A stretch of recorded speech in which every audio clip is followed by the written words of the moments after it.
ابھی پرسوں صبح کی بات ہے، فجر کی نماز سے پہلے ایک فون آیا میرے پاس. ایک اللہ کی بندی عالمہ جو سلسلے میں داخل ہے، اور میری معلومات کے مطابق اللہ کا شکر ہے، اللہ کا فضل، اللہ کی توفیق سے وہ بچی بھی بہت نیک ہے، اس کے شوہر بھی بہت صالح عالم ہیں، اور دونوں مل کر اپنے علاقے میں بہت دین کا کام کر رہے ہیں. اللہ نظر بد سے بچائے اور قبول فرمائے. اس اللہ کی بندی نے فون کر کے مجھ سے کہا کہ حضرت میں کئی مہینے سے بات کرنا چاہ رہی ہوں، بات ہی نہیں ہو پا رہی آپ سے. کیا مسئلہ ہے؟ مسئلہ یہ ہے کہ میں چونکہ مستورات میں خواتین میں کام کرتی ہوں، میں چونکہ عورتوں میں کام کرتی ہوں، برابر اجتماعوں میں جاتی ہوں، تو مجھے آئے دن ایسی غم زدہ، بے سہارا، لاوارث بیوہ اور مطلقہ بہنیں ملتی ہیں کہ جن کے حالات سن کر خون کے آنسو رونے کا دل چاہتا ہے. اتنا دکھ ہوتا ہے کہ وہ کیسی زندگی گزار رہی ہیں، کیا ہو رہا ہے ان کے ساتھ، کیا سلوک ہو رہا ہے. نہ سسرال میں ان کی کوئی جگہ، نہ میکے والے ان کو رکھنے کے لیے تیار. کوئی کہاں زندگی گزار رہی ہے، کوئی اپنے بچوں کی خاطر بس جی رہی ہے بیچاری. عمر ہے 30 سال، عمر ہے 28 سال، اسی عمر میں بیوہ ہو گئی، اسی عمر میں طلاق ہو گئی. اب وہ بیچاری دوسری شادی کرنے کو اس لیے نہیں سوچتی کہ میرے بچوں کا کیا ہوگا، اب میں ان بچوں کی خاطر زندگی کاٹ دوں گی.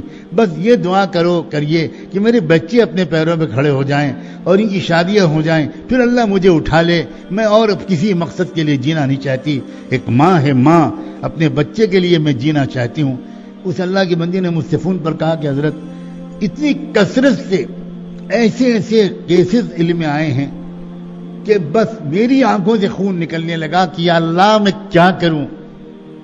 میں پچھلے 4-5 مہینے سے ایک بات سوچتی ہوں، برابر اس کا عزم کرتی ہوں، ارادہ پختہ ہوتا جاتا ہے، لیکن آپ میرے شیخ ہیں.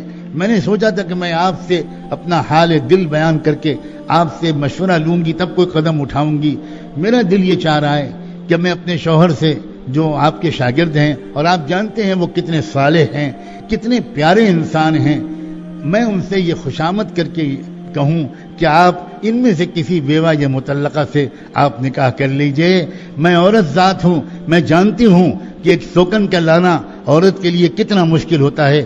حضرت میں یقین دلاتی ہوں انشاءاللہ میں اس کی خادمہ بن کر رہوں گی. بس میری تسلی کا اتنا سامان ہوگا کہ ایک بندی خدا، ایک بہن کے آنسو میں نے پوچھے، ایک غم میں نے بانٹا. حضرت آپ اجازت دے دیجئے، پھر میں ان سے بات کروں، پھر وہ خود ہی آپ سے رابطہ قائم کریں گے.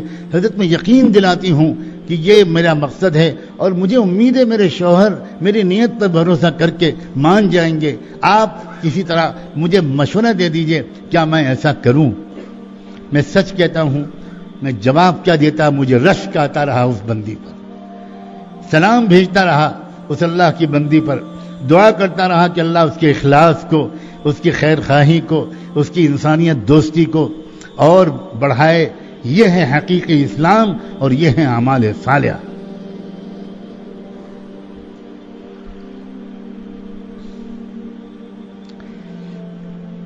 اسی بندی نے دوسری بات اور سنائی. اس ایک مشورے والی بات کے علاوہ ایک اطلاع اور دی. اس نے کہا حضرت مجھے ایک خبر ملی کہ یہاں ہمارے علاقے میں یہ بھی رواج بڑھتا جا رہا ہے کہ عورتیں بچہ پیدا ہونے کے بعد کوئی عورت بچے کو سڑک کے کنارے پھینک آتی ہے. کچھ بچے مر جاتے ہیں، کچھ بچوں کو کوئی تنظیمیں، سرکاری تنظیمیں یا NGOز، رضاکارانہ تنظیمیں اٹھا کر لے جاتی ہیں، وہ ان کی پرورش کرتی ہیں. مجھے پتا چلا کہ فلاں اسپتال میں 3 معذور بچے ہیں، بالکل معذور ہیں، دماغی لحاظ سے بالکل معذور ہیں. ایک بچہ 4 مہینے کا ہے، ایک بچہ اس سے کچھ بڑا، ایک بچہ اس سے کچھ بڑا، 3 بالکل معذور بچے ہیں. اب مجھے پتا چلا کہ جنوبی انڈیا کے ایک فلاں شہر سے ایک نان مسلم ایک تنظیم کے لوگ آئے ہیں اور وہ یہ ارادہ ظاہر کر گئے ہیں کہ وہ ان تینوں بچوں کو لے کر جائیں گے. میں آپ سے مشورہ کرنا چاہتی تھی لیکن میں نے سوچ لیا کہ آپ کبھی بھی منع نہیں کریں گے، کبھی برا نہیں مانیں گے. آپ ہی کے مستقل بیانوں کو سن کر میرے دل میں یہ جذبات پیدا ہوئے ہیں. چنانچہ میں اسپتال گئی اور لکھا پڑھی کر کے ان تینوں معذوروں کو اپنے گھر لے آئی ہوں. تینوں معذور بچوں کو اپنے گھر لے آئی ہوں.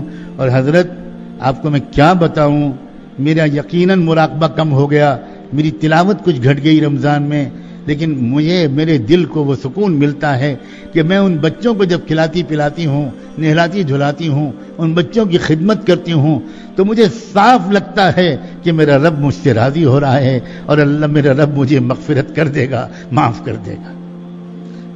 یہ ہے اسلام، یہ ہے اعمال صالحہ.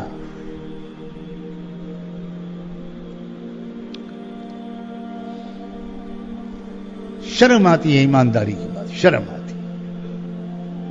ہر ایک کی زبان پر ہے کہ صاحب فلاں صاحب کے ساتھ کاروبار مت کرنا، ہاں داڑھی اور چلے کو نماز کو مت دیکھنا، نہایت بے ایمان آدمی ہے. یہ عام زبانوں پر ہے کہ نہیں؟ لوگ یہاں تک کہنے لگے ہیں کہ کسی مسلمان کے اوپر بھروسہ مت کرنا، کسی ہندو کے ساتھ تم کاروبار کر لینا، کسی مسلمان پہ بھروسہ مت کرنا. لوگ یہاں تک کہنے لگے ہیں کہ دیندار انسان کے ساتھ تو کبھی کاروبار میں پارٹنرشپ مت کرنا. کیا ہو رہا ہے؟ یہ سب فساد اس بات کا ہے کہ نہ ہم نے دین کو سمجھا ہے، نہ ہم نے اعمال صالحہ کے مطلب کو سمجھا. یہ ویڈیو آپ کی خدمت میں لرن قرآن ویب کی جانب سے پیش کی جا رہی ہے. اگر آپ بھی گھر بیٹھے قرآن مجید کی تعلیم حاصل کرنا چاہتے ہیں تو ہم سے رابطہ کریں.